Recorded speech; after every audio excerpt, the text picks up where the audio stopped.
जय संविधान, जय भीम, महात्मा गांधी की जय, गोडसे मुर्दाबाद। भारतीय जनता पार्टी ने 2024 का चुनाव लड़ने से पहले उनके कई मेंबर ऑफ पार्लियामेंट्स ने ये कहा था कि अगर हमारी 400 सीटें आए तो हम संविधान बदल देंगे। चलिए 400 सीटें तो नहीं आई, लेकिन ये संदेश देशवासियों को मिल गया जो चुनाव आयोग उनकी सहयोगी संगठन है उसके माध्यम से कि बिहार में जिस प्रकार से पुनर्निरीक्षण हो रहा है उससे ये लगता है कि संविधान की मूल भावना को भारतीय जनता पार्टी और चुनाव आयोग ने मिलकर परिवर्तित करने का निर्णय ले लिया है। देखिए, हमारे संविधान की जो मूल भावना थी और इसीलिए हम कहते हैं कि हमारे देश का संविधान बाबा साहब भीमराव अंबेडकर और संविधान सभा का बनाया हुआ संविधान विश्व का सर्वश्रेष्ठ संविधान है। उसका कारण यह है, विकसित जो अपने को देश कहते हैं उन देशों में भी, अमेरिका में भी, यूरोप में भी ऐसा नहीं हुआ कि जब उनको गणतंत्र घोषित किया या उनका संविधान लागू हुआ कि शुरू में उन्होंने अपने देश के हर व्यक्ति को वोटिंग का अधिकार नहीं दिया था। लेकिन भारतवर्ष में इतनी दूरदर्शिता थी हमारे फोरफादर्स में, पूर्वजों में और बुजुर्गों में कि उन्होंने संविधान के अंदर ये बिल्कुल इंश्योर किया था कि देश के हर आदमी को वोटिंग का अधिकार का होगा, चाहे वो दलित हो, चाहे वो सवर्ण हो, चाहे वो महिला हो, चाहे आदिवासी हो, कोई भी हो, पूरे देशवासियों को यह अधिकार होगा कि वो लोकतांत्रिक अधिकारों का उपयोग करते हुए अपने देश के शासक को लोकतंत्र के माध्यम से चुने।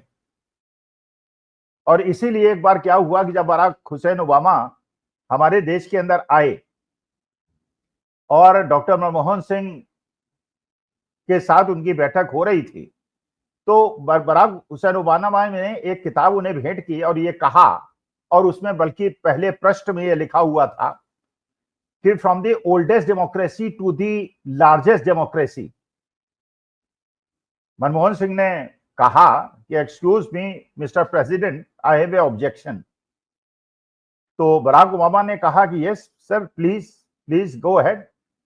डॉक्टर मनमोहन सिंह ने कहा कि आप कह रहे हैं कि आप ओल्डेस्ट डेमोक्रेसी हैं, आपके देश में भी ब्लैक्स को वोटिंग का अधिकार संविधान बनने के बहुत दिनों के बाद मिला था और उनको वोटिंग का अधिकार नहीं था।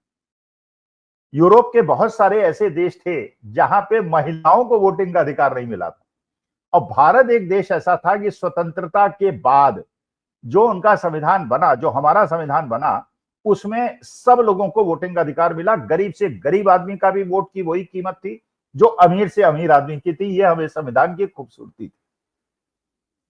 लेकिन इस मूल भावना को भारतीय जनता पार्टी ने और चुनाव आयोग ने मिलकर परिवर्तित करने का प्रयास किया। अभी तक संविधान ने यह कहा था कि वोटर्स ये डिसाइड करेंगे कि लोकतांत्रिक रूप से उनका नेता कौन होगा, और इसी प्रकार से आप देख रहे हैं जब से चुनाव संपन्न होने शुरू हुए हैं, 2014 के पहले जनता डिसाइड करती थी कि कौन शासक होगा। शासक नहीं बल्कि जनता का प्रतिनिधि होगा और जनता का सेवक होगा। यह 2014 तक चला।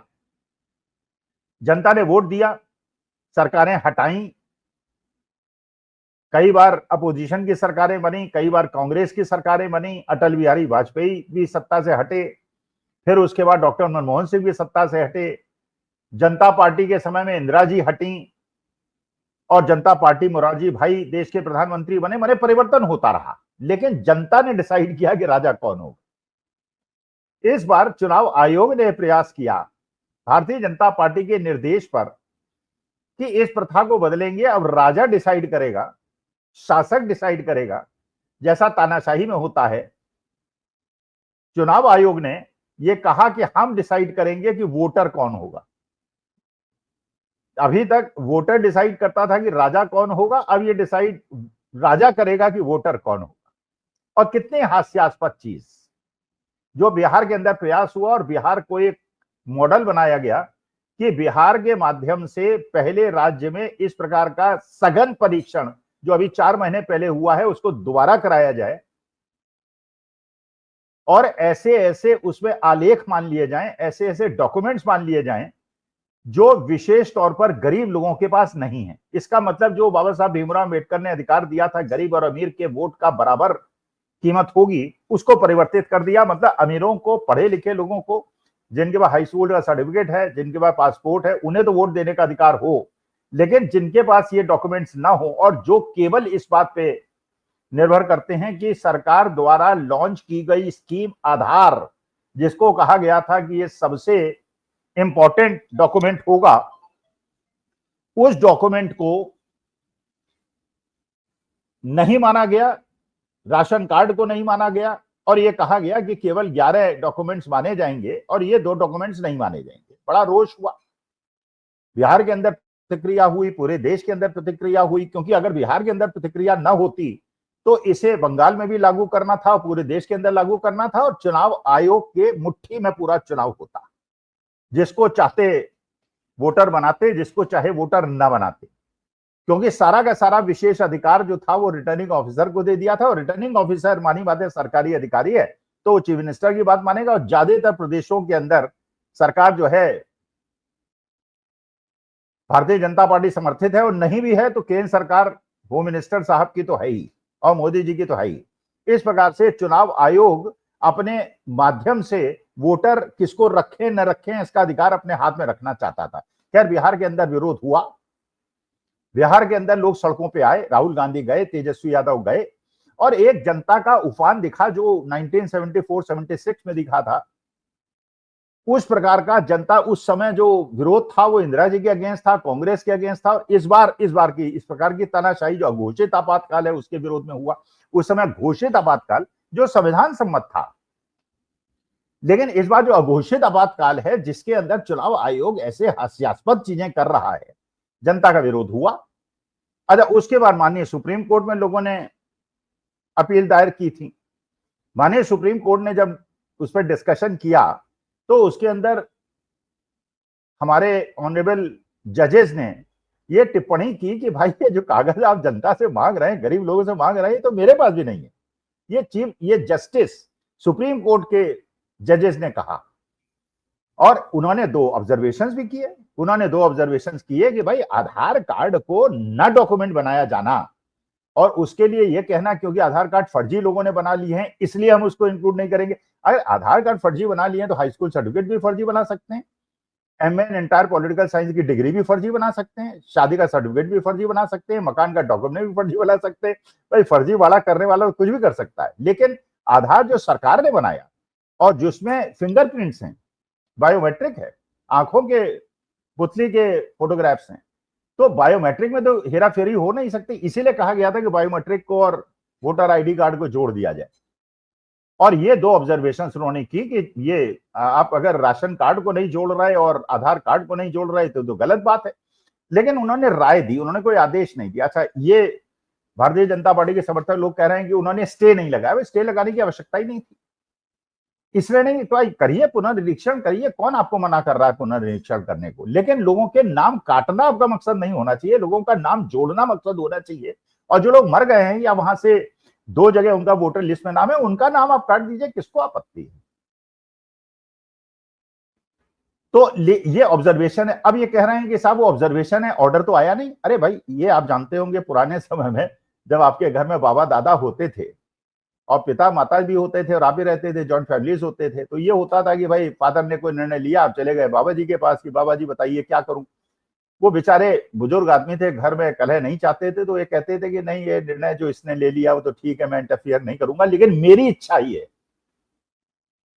अब अगर घर के सबसे बुजुर्ग आदमी ने, बाबा ने जो हेड ऑफ द फैमिली है, उसने कह दिया मेरी इच्छा ये, इसका मतलब ये है पिताजी को भी एक मैसेज मिल गया, माँ को भी मैसेज मिल गया, मुझे भी ये मैसेज मिल गया कि यार ग्रैंडफादर अगर कोई बात कह रहे हैं इसके बारे में सही कह रहे हैं और ये राष्ट्र हित में है, घर के हित में है।